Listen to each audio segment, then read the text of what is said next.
doesn't happen in Cook's Corner every day. We are joined by a master chocolatier. I wish I had that job. This is Ann Chaya from Lindt Chocolate. Thanks for being here. Happy to be here, Sean. I appreciate it. So it is fall. We've got some fall colors and some fall chocolates. What are we making today? Today we're going to make something really, really simple. We're going to make hot chocolate and mocha, but we're going to use our Lindor pumpkin spice truffle. Ooh, pumpkin spice truffle. I'm interested. Okay, how do we do that? Okay, very simple. I have some milk heating up here.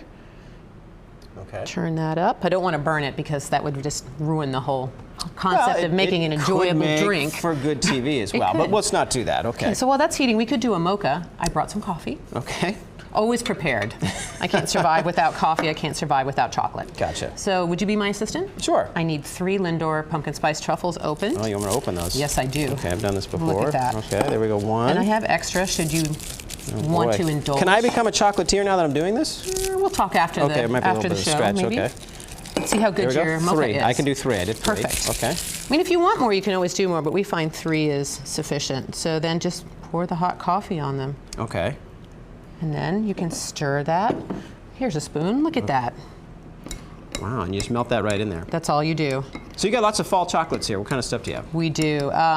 We have our Lindor pumpkin spice truffle, brand new for the season. Milk chocolate with a milk chocolate pumpkin spice center. We also have our jack-o'-lantern. That's just the wonderful Lindt milk chocolate shell milk center. And we also have a ghost truffle, but you'll have to find these at the store. They're very elusive. That's a milk ghost chocolate truffle, okay. Yeah, with a white center. And we're celebrating the pumpkin, of course, with the jack-o'-lantern over here. So that's kind of neat. For Halloween. Do you want me to try one of these just to make sure they're okay? I think you should because I created them. It would mean a lot to me if you enjoyed it. What you created is very good. Thank you. Thank you. So I can stay. You can stay. Okay. So here's our mocha. What I'm going to do now is add a little bit of the milk to it. And if you don't feel like making this at home, we have 7 Lindt chocolate shops in New Hampshire. And some of them actually have coffee bars where they will make this for you. No kidding. That's convenient. It is very convenient. Or the hot chocolate I'm going to make for you. It's kind of neat. Making some coffee, bringing the chocolate together. That's right. It's a really fun thing. And then we can put a little cream on it. Oh, very nice. Look at that. Okay. It's a master chocolatier thing. You're going to change the way people drink chocolate, I think. I'm trying. Drink coffee, I should say. trying. Making it chocolatey. That's very nice. Okay. Right. So next, how about the hot chocolate? Okay. It's even easier, if that's possible. We'll put that there. 3 more truffles. 3 more truffles. 3 more truffles. 3 more? Okay. 3 more. I can do that. Again, you can do 4. You can do 4 if you really like chocolate. Got it? Okay. If you really, really like chocolate. Okay. We don't want to waste all these because I do need to eat them at my desk, right? Absolutely. Okay. Okay. This is a hot chocolate, pouring the milk in there. So you heat the milk up for a little while, right? Yeah. Nothing crazy. Not until, you don't want to boil it. Obviously, you don't want to burn it. So just to where it's starting to simmer, and then we'll give that a stir. Oh, wow, reinventing hot chocolate here. I like it. Premium hot chocolate. So what does it take to be a master chocolatier?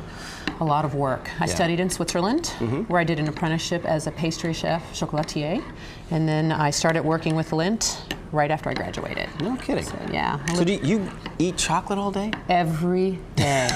Every day. Can we switch jobs? Absolutely. I don't know if you want to see me on camera every day, but... So you mentioned 7 local locations. What's the website if people want more information? Lindt.com. Lindt.com. Very easy. Some yummy local chocolate right there. All right, Ann, thank you very much. You're very welcome. I appreciate it. Do you mind if those just stay here for a while? We'll try to get them back to you. I think we could leave those for you. Thank you, everybody.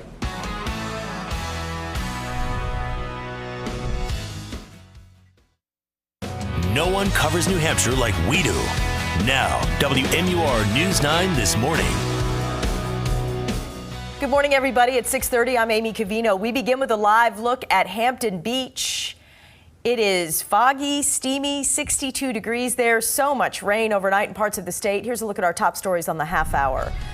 Donald Trump's running mate Mike Pence was in the Granite State Friday. This was his 3rd visit to New Hampshire in the last 3 months. Several volunteer and assistant coaches for the Dover High School football team have been dismissed. The superintendent says they were drinking while traveling back to the school after an away game in Keene.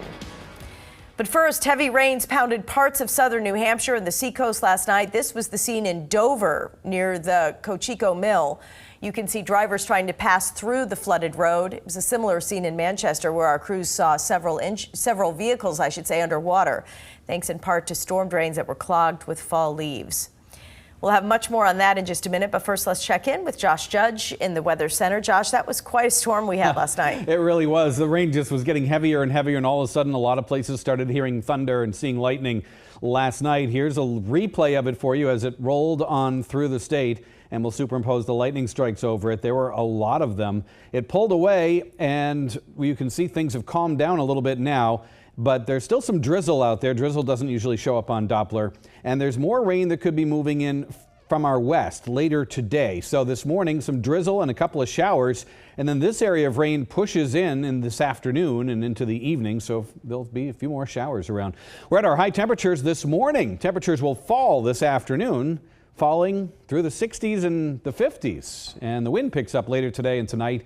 Temperatures really chill down tonight. There could even be some snow in the mountains. We'll show you that and a lot more on this weekend craziness coming up in a few minutes.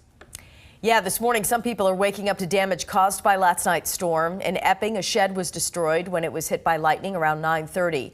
The shed located on Nottingham Square Road had a generator inside it. No one was hurt.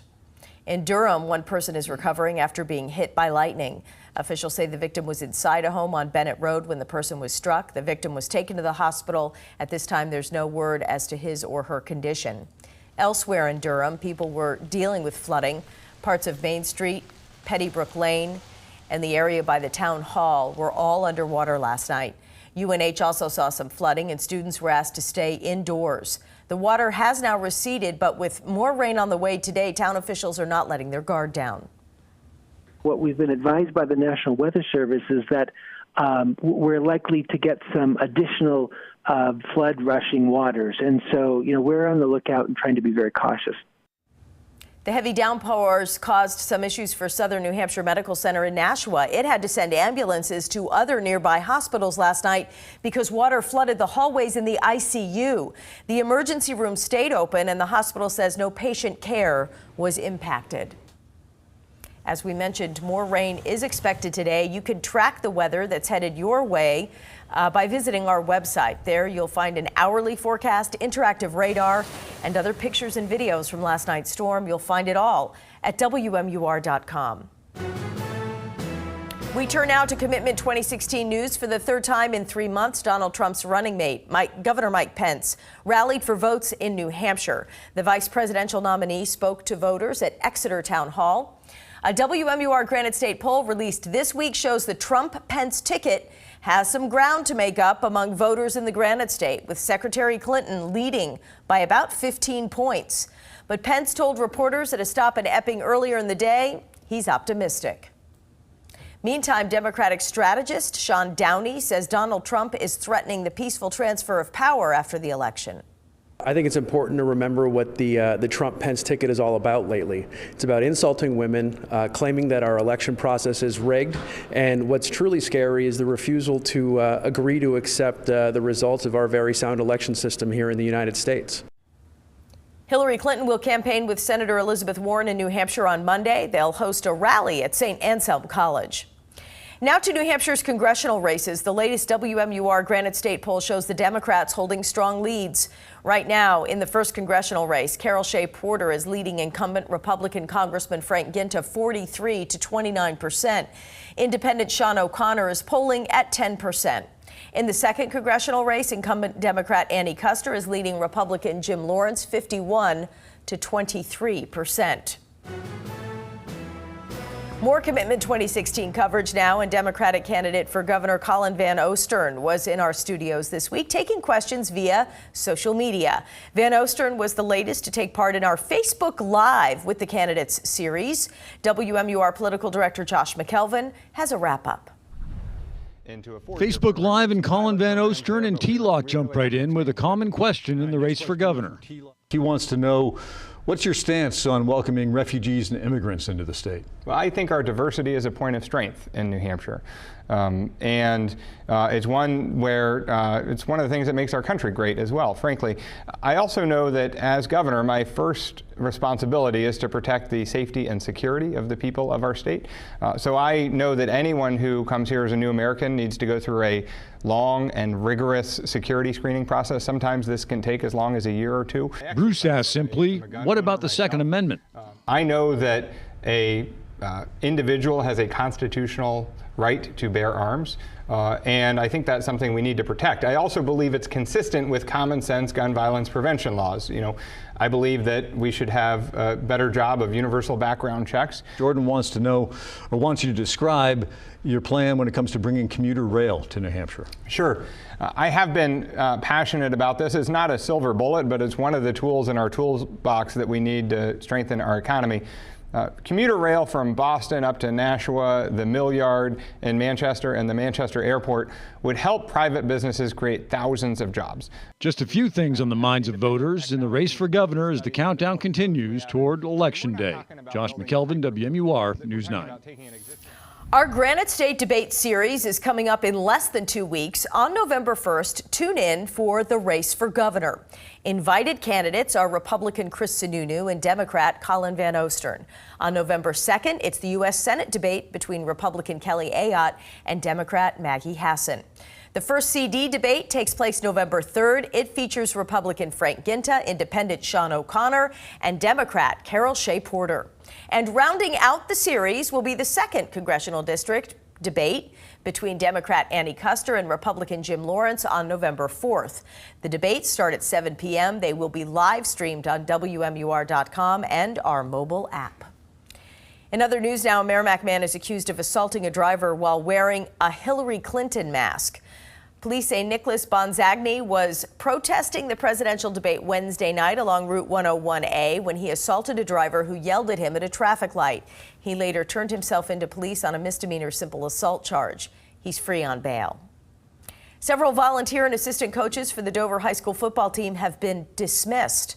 The superintendent says they were drinking while traveling back to the school after an away game in Keene last weekend. She says they were in a separate vehicle from the head coach and students, but were still on duty. The superintendent says she understands that not everyone will agree with the decision to dismiss the coaches. As long as they're not being irresponsible about not drinking and driving or giving it to the minors, shouldn't be an issue. School board policy talks about not using it at school events, whether it's on or off site, talks about not using it when you are on duty. The superintendent says several qualified people will be helping the coaching staff so the season can move on. Coming up, all 15 high school football games kicked off last night, but only 5 of them were able to finish. Jason King will bring us up to speed on a Friday night filled with wild weather. And this storm right here, that's the reason they couldn't finish. Could we get any activities in this weekend? We'll have your forecast for that and the week ahead coming up in just a few minutes. It's 6:40, and you're watching News 9 this morning. Now, meteorologist Josh Judge with your Stormwatch 9 forecast. Quite a night last night, and there's a little bit more rain in our future throughout the day today. We'll tell you when in a moment here. You notice the temperatures are fairly warm for this time of the morning and time of year. There's cooler air, that's what this color indicates, just off to our west and north, and that will be pushing in through the day. So temperatures are actually hitting their highs this morning and will fall through the day. There's your visibility, low visibility. In some locations there, as you can see, a mile or two in many spots. Now to the drought and maybe a little bit of help last night. This is the area that is the worst. Is it classified as extreme drought? The area red here, orange, is certainly a high drought, moderate drought. But this area right here is where it's the most extreme. And now I want to superimpose on top of this where the rainfall was the heaviest last night. Isn't that convenient? It's very nice to see that with anywhere from 2 to 3 inches falling and some areas more than 3 inches in this part of the state that has the worst drought. Certainly we could use more in these other locations as well, but you've had more rain there, not quite as dire of need. Laconia with almost an inch of rain, but you get down from Concord south and east and 3+ inches in many locations, and some of our weather spotters checking in with a few more amounts here. Durham, check that out, over 3 inches of rain there. Hudson over 2.5, Bedford, Goffstown getting about 2.5 inches of rain or so, and 2+ inches in Hollis, Exeter, Auburn, all areas that are in dire need of rain. It certainly doesn't solve the problem, but it does make a dent in it. There's no doubt that that helped a little bit last night, and that's good news. And a little bit more possible today from this rain to our west. Over us right now, there's some drizzle and fog, and a sprinkle or two, but it's a little bit of a lull in the action this morning. Then as we go deeper into the morning, more drizzle and a couple of sprinkles. Then this afternoon, this area of rain will move in as some showers. The dip in the jet stream means we're bringing down cooler air, and that cooler air takes the snow, rain, and changes it to snow in some parts of the higher elevations tonight, into tomorrow, and the next several days as well. Check out Futurecast here as the rain comes back this afternoon. Until then, bit of a lull this morning and through the early midday hours, and then we start to see the showers picking up again. Still could see a shower or two this morning or some drizzle, but it won't be as consistent or as high of a chance as this afternoon. But watch the snow try to work its way in as the cold air does. Western New Hampshire, in the higher terrain, the hilly terrain, you could have some snowflakes mixing in. And in northern New Hampshire, late tonight and through the day tomorrow, Tuesday and Wednesday, Monday, Tuesday, Wednesday also, lingering snow flurries and showers. How could that affect everything? Well, this is a computer model map. Notice the higher elevations, even in western New Hampshire, maybe a dusting, but up in the mountains to the north, it's possible tomorrow we see an inch or two in some of these locations. Now, how about that? High temperatures today in the 50s and 60s and falling. Tonight, falling down into the 30s and 40s. And then tomorrow, it'll be cooler and windy as well as we go through the upcoming week. A cool one ahead also. Now, we'll check out your scores. Now, Jason King and News 9 Sports. Hey everyone, here's your abbreviated version of the Friday Night Football report for Week 8, and it was a night filled with rain and lightning and a lot of suspensions. We'll start in Division 1, a good game between a couple of 6-1 teams. Exeter hosting Bishop Gurdon, the Cardinals, Exeter in the blue uniforms, and after a first quarter injury delay, Exeter comes out firing. Braden Lowry with a long run down the sideline out of bounds at the 8-yard line, and 2 plays later, Lowry goes in from 6 yards out, 7-0, Blue Hawks in front. BG still throwing the ball in the rain. Quarterback Sam Raitt complete to Henry Boyle. That'll go down to the Exeter 20. That set up a Bishop Gurdon touchdown. When it was all said and done, it was 15-14 BG at the halftime, and 27 seconds into the second half, the game was suspended. So they will resume at 1 o'clock this afternoon. Over in Dover, the Green Wave in position to make the playoffs, home with Winnacunnet. It was 23-zipped over in the second quarter. Winnacunnet gets on the board. John Forelli takes it in over the right side. That cut the lead to 23-6. The Dover fans still hanging out and enjoying themselves, though, through the rain. This one was also suspended in the third quarter, with Dover leading 23-14. That game will be resumed on Monday afternoon at 4 o'clock. South at Portsmouth, they were suspended with 4:30 left in the third quarter. South leading 41-28. That game will be resumed on Sunday at 5. North home with Spalding. This game suspended with 2:42 to go in the first quarter. The Titans lead 7-zip, scheduled to resume at 11 a.m. on Sunday morning.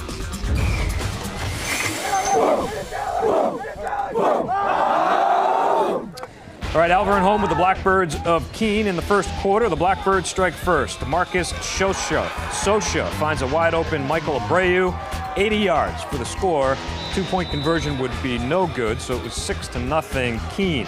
The weather playing a factor is Hayden Callery can't get the ball to Brandon Lacey, and Matt Janowski is there to recover the fumble for Keene. Later in the first, Marcin Molesky takes the direct snap, gains about 16 yards. Due to the weather and field conditions, the game was suspended. With Keene leading 6-0 in the first quarter, it'll be resumed on Monday afternoon at 4 o'clock. Bedford and Concord also suspended. The Bulldogs led 13-zip in the second quarter. That game will resume on this morning at 10 a.m. Memorial led Londonderry 7-6 in the second quarter, and that game was suspended. They will resume on Sunday afternoon at 4 o'clock, still at Londonderry High School. Merrimack made the trip to Timberlane. They led 27 with 7:40 left in the second, and the game was suspended. They'll play this morning. They will resume that game at 10 a.m. Pinkerton and Central, they were also suspended by lightning with 7:12 left in the first quarter. So Central leads that one 7-0. Jeremiah Rivera had the touchdown. They will resume the game at Memorial High School. That's this afternoon at 1 o'clock. All right, in Division 3, just 2 games on the schedule last night. This one in the South Conference. Farmington Newt made the trip to Somersworth to take on the Hilltoppers in the Graveyard. Hilltoppers in black, and on their first drive, Ray Mills busts one right up the middle, goes almost untouched for the score.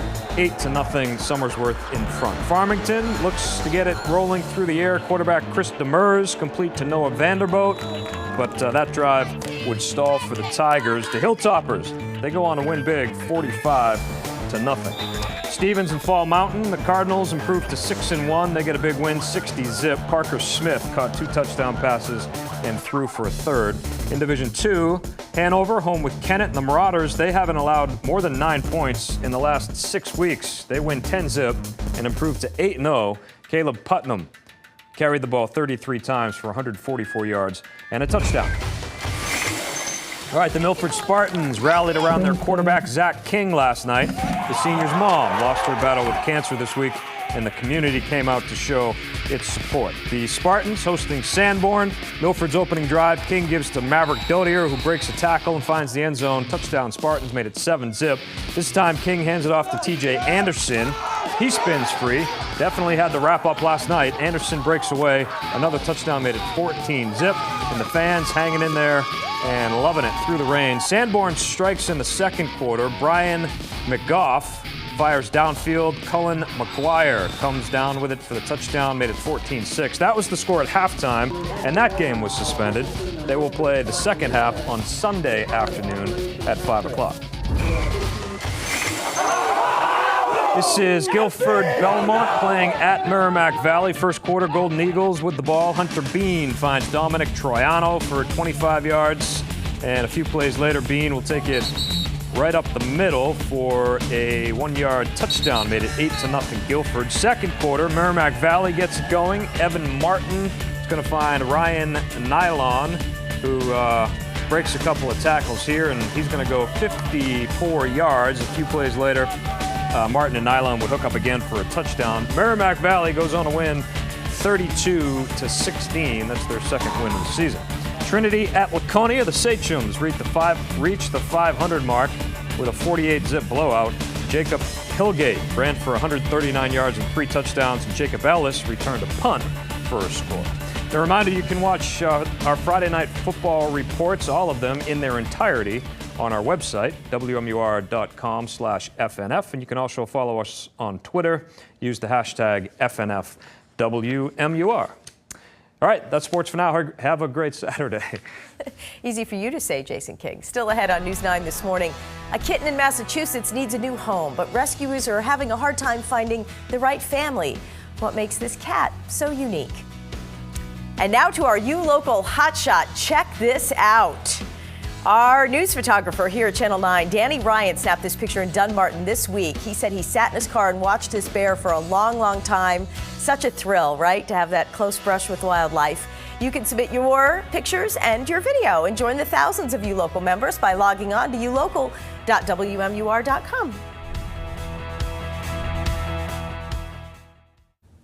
Take a look at this adorable cat. The Massachusetts SPCA says this feline may be the most challenging cat ever for them to find a home for. Giselle is a 2-year-old munchkin cat. I've never heard of this. No. She's blind and is so small she fits in the palm of your hand. She also suffers from joint and nerve pain. She has to take medication. Giselle has to go to a home that does not have any stairs since she can't see, and her legs are too short to navigate them. Wow. Yeah. Hopefully somebody will adopt She's her. awfully cute. I hope so too. Yeah. Portsmouth police officers are getting into the Halloween spirit. Over the past couple of weeks, officers trick-or-treated through neighborhoods by handing out free Halloween bags to residents. They also donated some Halloween bags for families in need. If any Portsmouth residents would like a free Halloween bag, they're available at the station lobby. And go in there with a costume too. That's very sweet. Pillowcase works too, right? Yeah. And with Halloween less than 2 weeks away, are you trying to figure out when to take your little ones trick-or-treating? This is always a big discussion, right, Josh? Yep. We have the dates and times for New Hampshire towns and cities. Just head on over to WMUR.com. And then we're relying on you to provide the optimal trick-or-treating forecast. Yes, I've got the laboratory beakers and Bunsen burners going right now to make that happen that's as best good. I can. All right, take a look at your forecast for this weekend, though. It's been topsy-turvy last night with heavy rain. Today, it's drizzly, but there'll be a bit of a lull this morning, aside from some drizzle and a stray shower, but more showers this afternoon. And windy tomorrow with a little snow in the mountains. Wow, That's a there's little of that everything. S word. Yeah, a little of everything. The news continues at the top of the hour with today's top stories. Coming up next, severe storms hit the Granite State. Who will be spending the morning cleaning up? Also, pumpkins taking over Laconia. What you need to know before heading out to today's Pumpkin Festival.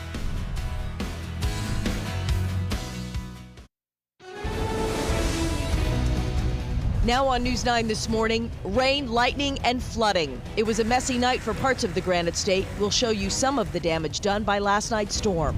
The rain fell heavy for some last night. Now, as we get to the weekend, get ready for times of rain, wind, and even snow. Cyber attacks. The investigation after several popular websites went down.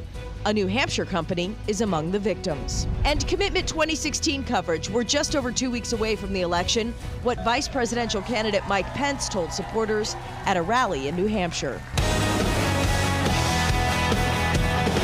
No one covers New Hampshire like we do. Now, WMUR News 9 this morning. Good morning, New Hampshire, 7 o'clock on this Saturday, October 22nd. I'm Amy Covino. Parts of the Granite State were underwater last night as torrential rains slammed into southern New Hampshire and the seacoast. Drivers navigated flooded roads due in part to storm drains clogged with fall leaves, creating a dangerous situation for drivers trying to get through places like Manchester and Goffstown. One viewer sent us a picture of her rain gauge in Stratham. She says nearly 2.5 inches of rain fell between 9:30 and 11:30 last night. Impressive. We'll have much more on the problems the rain caused around the state momentarily. But first, let's get over to the Weather Center and Josh Judge with a look at the weekend forecast. Are we through it?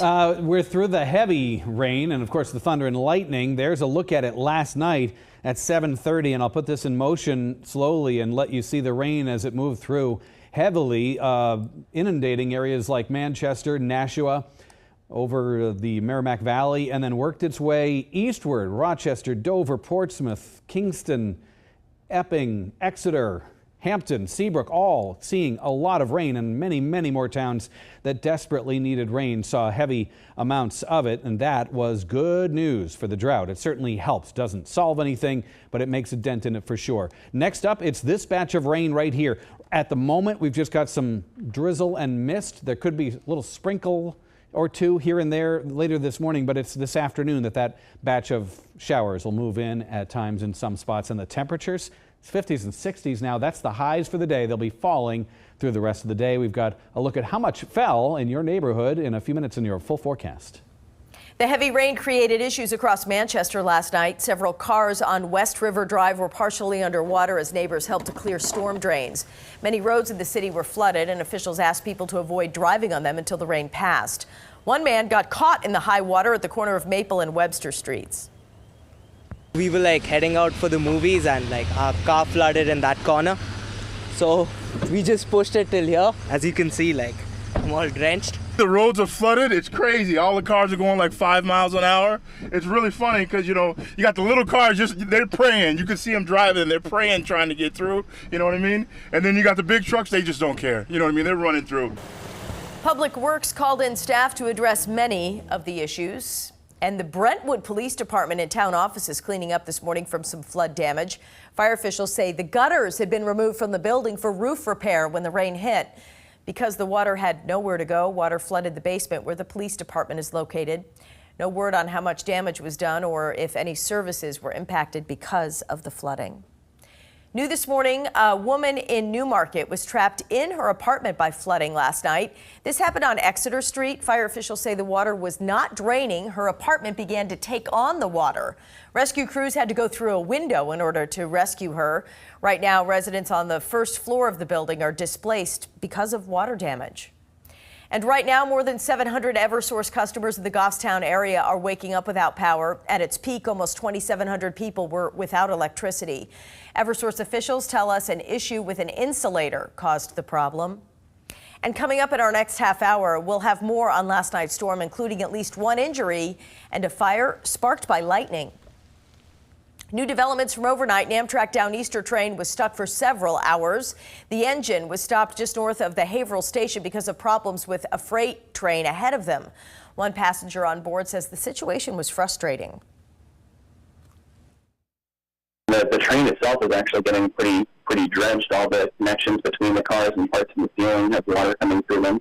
And we're seeing it come down pretty heavily around us, as well as some lightning in the area as well. So we're not entirely sure that the crew up in front of us that's supposed to be fixing this train is even going to be out operating in these conditions.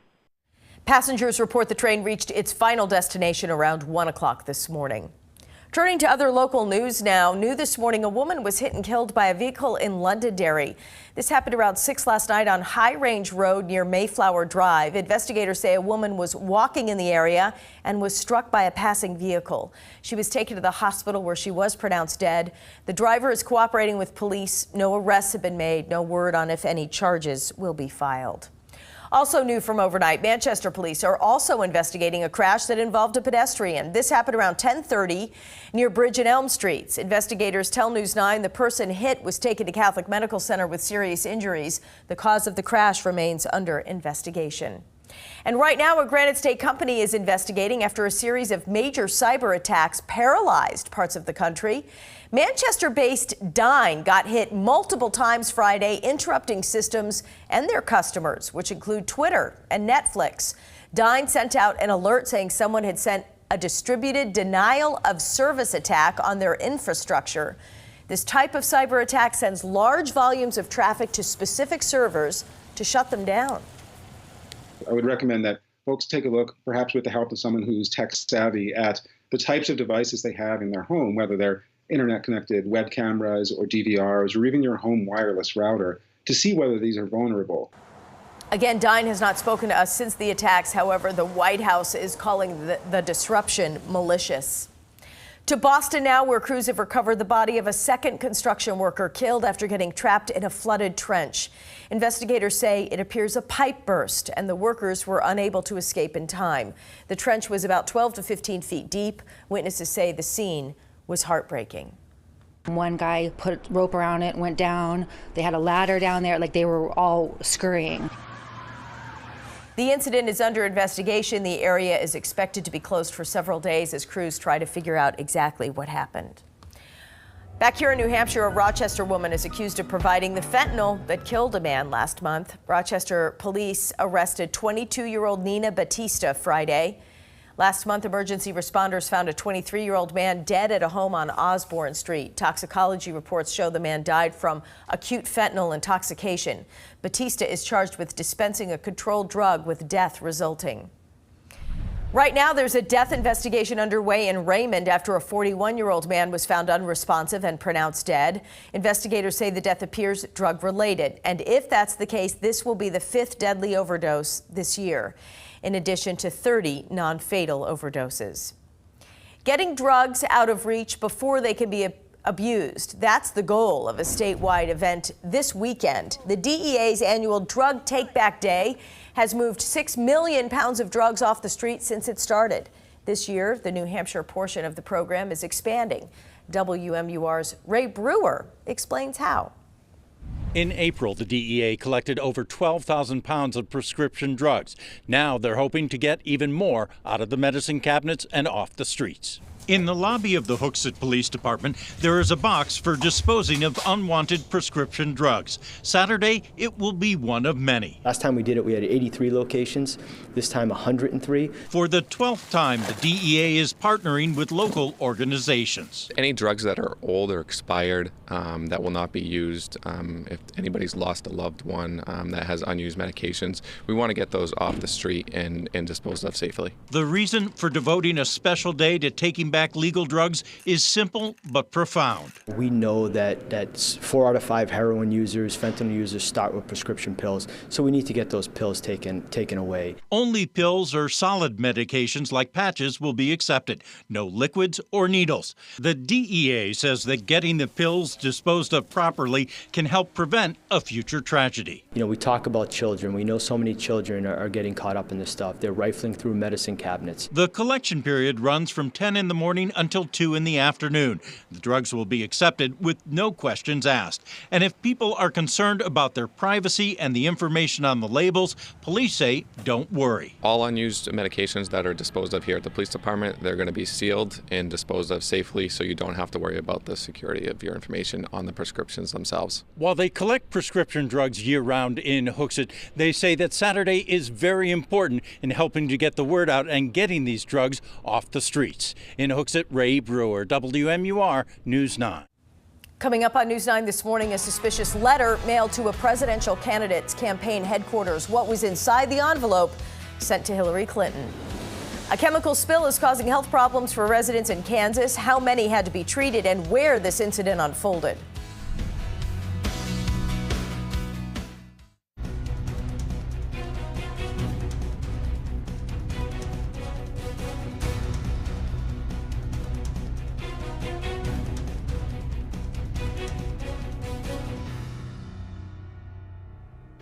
Good morning, welcome back. Here's a live look at Manchester. Cloudy skies, a little drizzle at times, and we had almost 2 to 3 inches of rain, depending on where in Manchester you look. Last night, much needed rainfall. Will there be more? We've got to look at your forecast for the weekend coming up. Investigators say an envelope containing a white powdery substance was sent to Hillary Clinton's campaign. Officials say the envelope was brought to Clinton's campaign headquarters in Brooklyn. The office was evacuated. There were no reports of any illnesses or injuries. Initial testing on the powder came back negative for harmful substances, but investigation is ongoing. Now to a major chemical spill in Kansas that sent dozens of people to the hospital. Authorities say 2 chemicals were accidentally mixed together at a distilling plant. The mistake caused a reaction that formed a dense cloud of toxic gas over the city. Thousands of residents were urged to shelter in place. Roads were closed. Schools were evacuated. The chemical plume has since broken up, and the EPA is now assessing the situation. What a mess. The gates surrounding the Pulse nightclub in Orlando reopened last night, where 49 people were killed in a mass shooting back in June. Hundreds of people gathered Friday to see a memorial for the victims unveiled. The mural features colorful hearts painted on the colors of the rainbow. The artists are leaving the background of the mural white so people can write their own messages. Beautiful. Such a upsetting thing there. Yeah. Well, let's talk about the rain. We'll change gears here and talk about some much needed rain that certainly fell last night in some parts of the state. Some people take umbrage with the timing. I'm just going to say that. That would be you. It's 7:14. Josh will be right back with this forecast. And then it's pumpkin season, which means it's time for the Laconia Pumpkin Festival, what you could expect at this year's event. Now, meteorologist Josh Judge with your Stormwatch 9 forecast. Well, it is an interesting start to our day after all that rain last night. Of course, it depends on where you were last night. Some areas saw a deluge and other areas just saw some routine rain. So we'll talk about that in a moment. Your current temperatures, though, it's interesting. We're in the 50s and even lower 60s out there. But this morning we are seeing our high temperatures, and this afternoon those temperatures will be falling. So it's sort of backwards from what you normally expect. Here's the winds, too. They'll be picking up through the day today. Not bad. Winds out of the west northwest, 5 to 15 miles per hour, maybe a little bit higher at times. But then later today and tonight, late day into tonight and tomorrow, these winds pick up, and we could see gusts as high as 20 to 30 miles per hour, not only tonight, but into the day tomorrow as well. So be prepared for a couple of windy days. First we get the rain, now we're going to get the wind. The wind likely blows around some of those leaves that'll be falling, and probably blows some leaves off the trees, as well as the rain probably knocks them off last night. You can see it calms down, the wind does, as we head into Monday. It'll still be breezy though. Rainfall amounts at the airports. This is the area of the state from Concord to the south and east, really, that's on the worst condition in terms of drought. And that's the area that saw the most rain, and that has not happened much this year. So that's welcome news. Had to happen on a Friday night, but at least it happened, and it certainly helped. Concord, with just over 3 inches, actually broke a record for daily rainfall. It's the highest rainfall amount ever for yesterday's date. And we also saw Concord's drought numbers go down a little bit. I was just looking over the data, and from September 1st on, we're actually a little bit ahead of normal.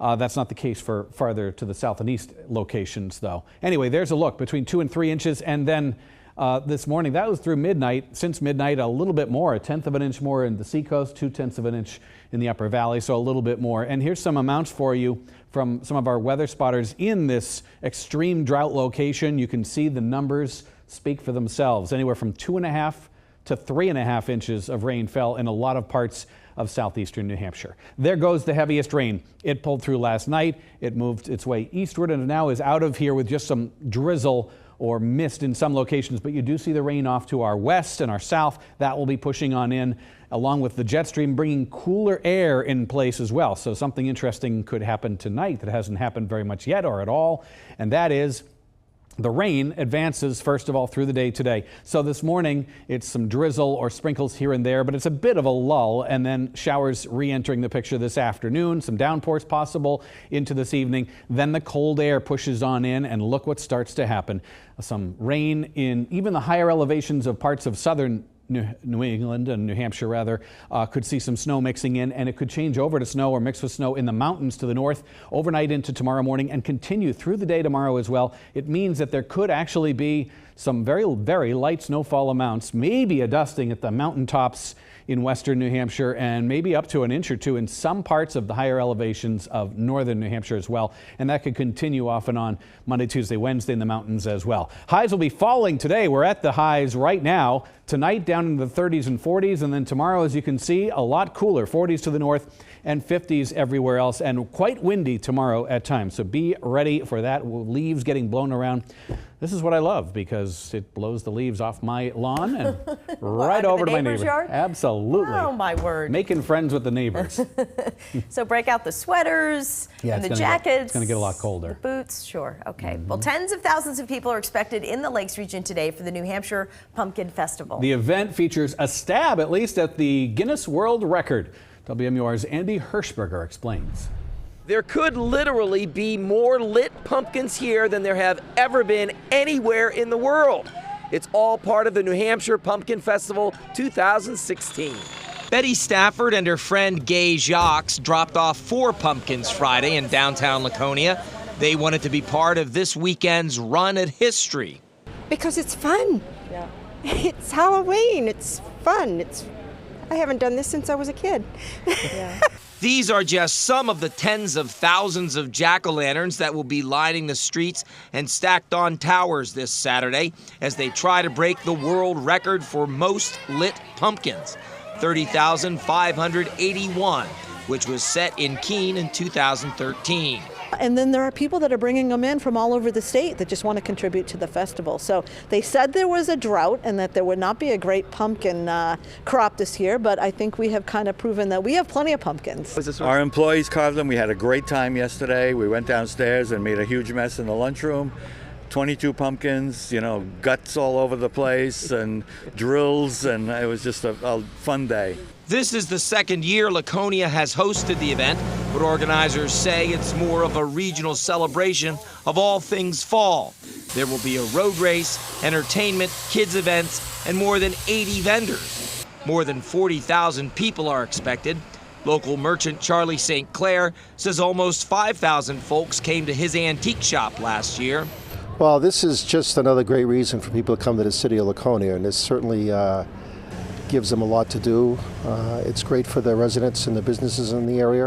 It's just another reason to showboat the area, the Lakes region, for people not only all over New England, but from all around the Northeast. Organizers say that all events are rain or shine, so smile.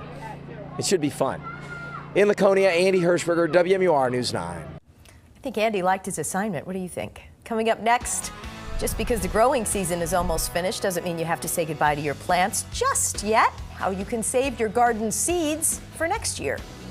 In our next half hour of News 9 this morning, heavy rains and flooding batter the Granite State. The latest on the damage across the state.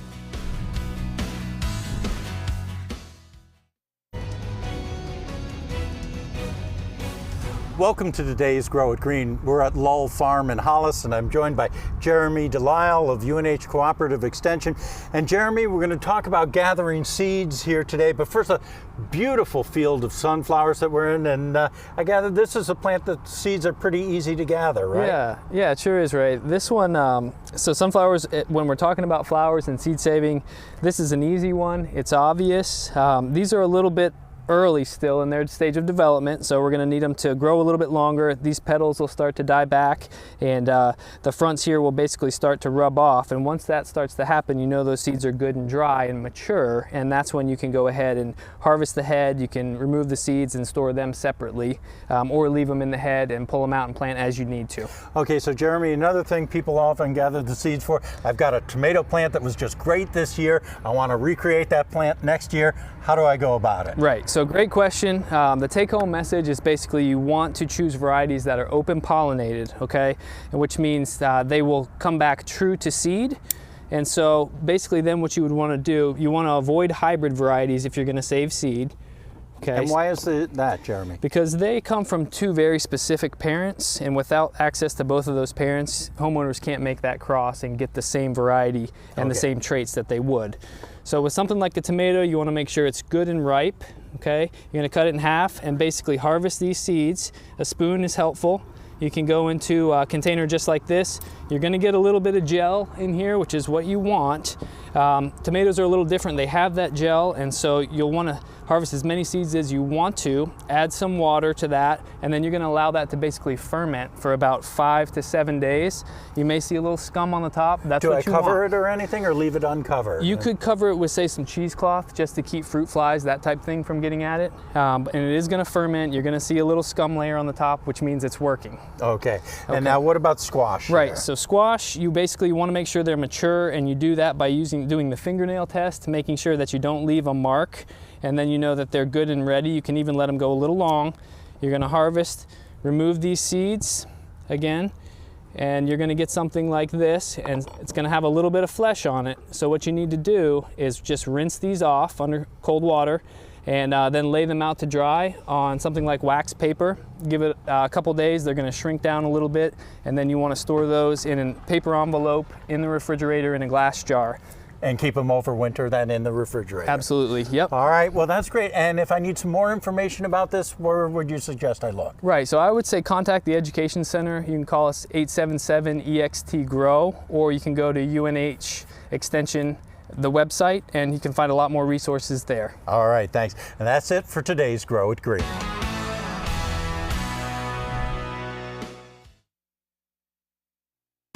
No one covers New Hampshire like we do. Now, WNUR News 9 this morning. Good morning, everybody. It is 7:33. I'm Amy Covino. We begin with a live look at Colebrook. Looks like they had some rain there as well. The roads are wet, 59 degrees at this hour. Here's a look at our top stories on the half hour. Donald Trump's running mate Mike Pence was in the Granite State Friday. This was his third visit to New Hampshire in the past 3 months. Several volunteer and assistant coaches for the Dover High School football team have been dismissed. The superintendent says they were drinking while traveling back to the school after an away game in Keene. Heavy rains pounded parts of southern New Hampshire and the seacoast last night. This was the scene in Dover near the Cocheco Mill. You can see drivers trying to pass through flooded road there. It was a similar scene in Manchester where our crew saw several vehicles underwater, thanks in part to storm drains clogged with fall leaves. We'll bring you much more on that momentarily, but first let's check in with Josh Judge in the Weather Center. Josh, quite a storm we had last night. Yeah, sure was. And if you were in the southeastern part of the state, you likely saw thunder and lightning as well. Here's the Doppler radar exactly 12 hours ago, and we move it in forward motion here, and you can see those oranges and reds and the lightning bolts superimposed over them. I'm putting this in super slow mode here so you can see how that rain pushed on through, downpours, and a lot of rain that finally did bring much needed rainfall to areas that have been seeing severe drought in southeastern New Hampshire. So that's the good news. Just a little bit of drizzle out there this morning, but more showers could move in by midday to afternoon. You see them right here. And gradually this rain here will push up into New Hampshire this afternoon. Some more scattered showers will be around. Nothing like what we saw yesterday, though. No thunder and lightning expected either. These temperatures right here either hold steady or fall through the day. So we're actually already at our highs for today, falling this afternoon as the winds begin to pick up late and the showers return. Speaking of wind, there'll be a lot more on the way on the second half of the weekend. We talk about that, and we'll show you some rainfall amounts coming up in a few minutes. This morning, some people are waking up to damage caused by last night's storm. In Epping, a shed was destroyed when it was struck by lightning around 9:30. That shed, located on Nottingham Square Road, had a generator inside it. No one was hurt. In Durham, one person is recovering after being struck by lightning. Officials say the victim was inside a home on Bennett Road. When the person was struck, the victim was taken to the hospital. At this time, there's no word as to the victim's condition. Elsewhere in Durham, people were dealing with flooding. Parts of Main Street, Pettybrook Lane, and the area by the town hall were all underwater last night. UNH also saw some flooding, and students were asked to stay indoors. The water has since receded, but with more rain on the way today, town officials are not letting their guard down. What we've been advised by the National Weather Service is that we're likely to get some additional flood rushing waters. And so, we're on the lookout and trying to be very cautious. The heavy downpours caused some issues for Southern New Hampshire Medical Center in Nashua. It had to send ambulances to other nearby hospitals last night because water flooded the hallways in the ICU. The emergency room stayed open, and the hospital says no patient care was impacted. As we mentioned, more rain on the way today. You can track the weather that's headed your way by visiting our website. There you'll find an hourly forecast, interactive radar, and other pictures and video from last night's storm. You'll find it all at WMUR.com. Just into our newsroom moments ago, state police are investigating a deadly crash in Dixville. This happened along Route 26 Friday. Troopers say it appears a car driven by 60-year-old George Heald went off the right side of the road, struck a guardrail, then veered off to the left side of the road and hit a piece of paving equipment. Mr. Heald was pronounced dead at the scene. Speed and alcohol do not appear to be factors in the accident. Now to Commitment 2016 news. For the third time in 3 months, Donald Trump's running mate, Governor Mike Pence, rallied for votes in New Hampshire. The vice presidential nominee spoke to voters at Exeter Town Hall. A WMUR Granite State poll released this week shows the Trump-Pence ticket has some ground to make up among voters in the Granite State, with Secretary Clinton leading here by about 15 points. Pence told reporters at a stop in Epping earlier in the day he remains optimistic. Meantime, Democratic strategist Sean Downey says Donald Trump is threatening the peaceful transfer of power after the election. I think it's important to remember what the Trump-Pence ticket is all about lately. It's about insulting women, claiming that our election process is rigged, and what's truly scary is the refusal to agree to accept the results of our very sound election system here in the United States. Hillary Clinton will campaign with Senator Elizabeth Warren in New Hampshire on Monday. They'll host a rally at St. Anselm College. Now to New Hampshire's congressional races. The latest WMUR Granite State poll shows the Democrats holding strong leads. Right now, the first CD race, Carol Shea Porter is leading incumbent Republican Congressman Frank Ginta 43 to 29%. Independent Sean O'Connor polling at 10%. In the second congressional race, incumbent Democrat Annie Custer is leading Republican Jim Lawrence 51 to 23%. Several volunteer and assistant coaches for the Dover High School football team have been dismissed. The superintendent says they were drinking while traveling back to the school after an away game in Keene last weekend. She says they were in a separate vehicle from the head coach and students, but were still on duty. The superintendent says she understands that not everyone will agree with her decision to dismiss the coaches.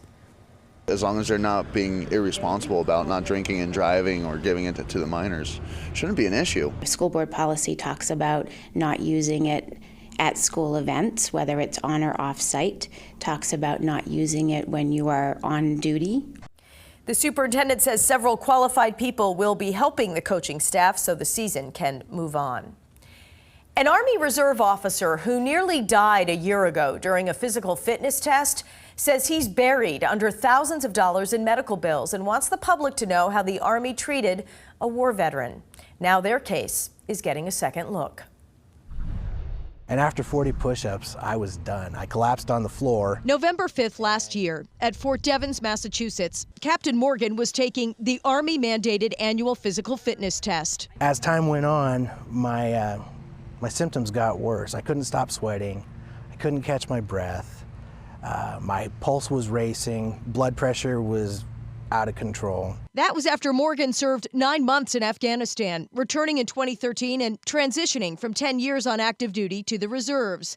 This Milford father of 2 was now having a heart attack. That heart attack is called the widowmaker. The Army opened a formal line of duty investigation to determine if the heart attack was the result of military duty. 6 months later, tens of thousands in unpaid bills were piling up. Morgan filed an inspector general complaint and a congressional inquiry. Finally, a memo arrived from the Army stating, It said that this may have occurred on or off duty. Morgan says a borderline cholesterol level 2 months before the attack was cited as the reason why. Medical records show Morgan's cholesterol measured 185 or normal range on the day of the heart attack. Operation Jamie commenced about 3 weeks ago. The Morgans were fed up and out of options. So this Army wife went public. I wanted to hit the Army Times first because that goes right to the heart of every military member. The response has been swift. A new memo from the Army arrived last week. The case is getting another look. Jamie hopes their case will help other soldiers. Everyone has a voice. I'm just a lone Army wife, and I have caused the Army to reevaluate. Military spouses, they're a force to be reckoned with. Coming up, the UNH Wildcats men's soccer team celebrated senior night against UMass Lowell last night, but they'll have to do it again. Jason King to explain, coming up in sports. And we've got a lot of rain that moved through last night. Probably don't have to tell you about that. What I can tell you is what it does from here as it pushes on through New England through the weekend. We've got details on that coming up. It's 7:41. You're watching News 9 this morning.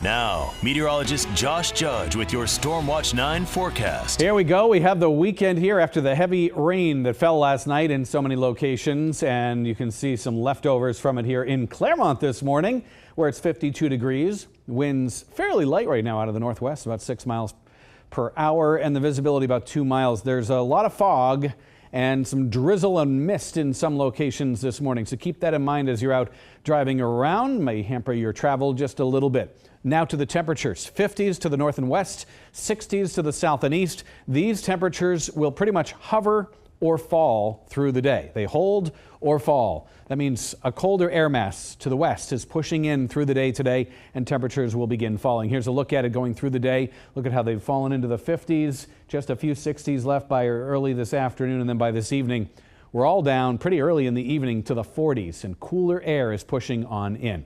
Now to the rain of last night. Here's where the extreme drought is. The worst of the worst, and worst we've seen in a real long time around here. The red area here, this is the official U.S. Drought Monitor map. And the area where the red, the extreme drought is, when we superimpose the rainfall from last night on top of it, you can see that the areas that are the worst off got the most rain. So that's good news, and that's not the way it's been going lately. So very good there. Between 2 and 3 inches fell at many of the airports. And here's some more numbers for you from some of our weather spotters. Farmington, 3.5 inches. Pembroke, over 3 inches. Ashland, 2.2 inches, and the list goes on. It falls into the ones here, but you still, even areas farther to the north, as you can see, still seeing a decent amount of rain. You needed a little bit less, so you got a little bit less.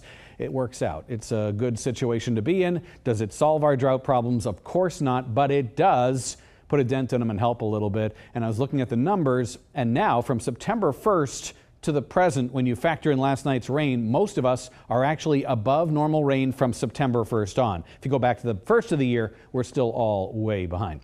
This rain to our west here, that'll move back in, help a little bit more this afternoon. So this morning, it's some drizzle, some mist, and maybe a passing shower. Then midday and afternoon, these showers start to work their way on in. And cold air behind it pushing in. Look right there in Canada. Little bit of snow breaking out on the backside of that storm as the colder air comes down to us. It could change things over to snow here, believe it or not, in parts of New Hampshire as well. Here's Futurecast with the rain beginning to move back in this afternoon. Scattered showers this afternoon and tonight. The wind picks up too. And then here's that snow pushing in. The higher terrain of western New Hampshire, not out of the question to mix in a few flakes. And farther north, yep, in the mountains, there could be some snow overnight tonight, through the day tomorrow, and right through the next part of the week as well. You just saw the high temperatures that'll fall through the day. Windy and cooler tomorrow. Get ready for some gusty winds. It'll be blowing the leaves around. Hopefully won't blow too many trees down, but it's not out of the question. Could take a hit on those fall colors that we've been enjoying, huh? Yeah, All I that think wind. so. It's going to bring some of them down for sure. Okay. Thanks, Josh. From zombies to fall festivals, there's plenty to do in the Granite State today. WMUR Shelley Walcott tells us what's happening in New Hampshire. The New Hampshire Pumpkin Festival gets underway in Laconia this morning. Attendees will find a tower of lit pumpkins along North Main Street, the perfect backdrop for the kids' costume parade. Plus, there's train rides, a haunted mill building, and, of course, plenty of food and music. The festival starts at 10 a.m. The 5th annual Downtown Manchester Zombie Walk starts at 4 at the Brady Sullivan Plaza. The free event is open to zombies of all ages. Stick around for a free showing of the movie Goonies in Veterans Park after the walk. Goblins, ghosts, and ghouls of all ages are invited to attend the 17th annual Horribles Parade in Pelham. Hosted by the Pelham Firefighters Association, the parade starts at 5:30 p.m. at Pelham Memorial School. Enjoy fresh apple cider and plenty of food. The event is free. New Hampshire Audubon hosts its 9th annual Enchanted Fall Festival. Take a tour of the Enchanted Forest and learn about plenty of spooky animals, including bats. It kicks off at 4 and ends at 8. A wine and chocolate fundraiser is being held at the Derryfield Country Club in Manchester to benefit the Friends of the Manchester Animal Shelter. Tickets are $30 each. And that's what's happening, New Hampshire. I'm Shelley Walcott, WMUR News 9.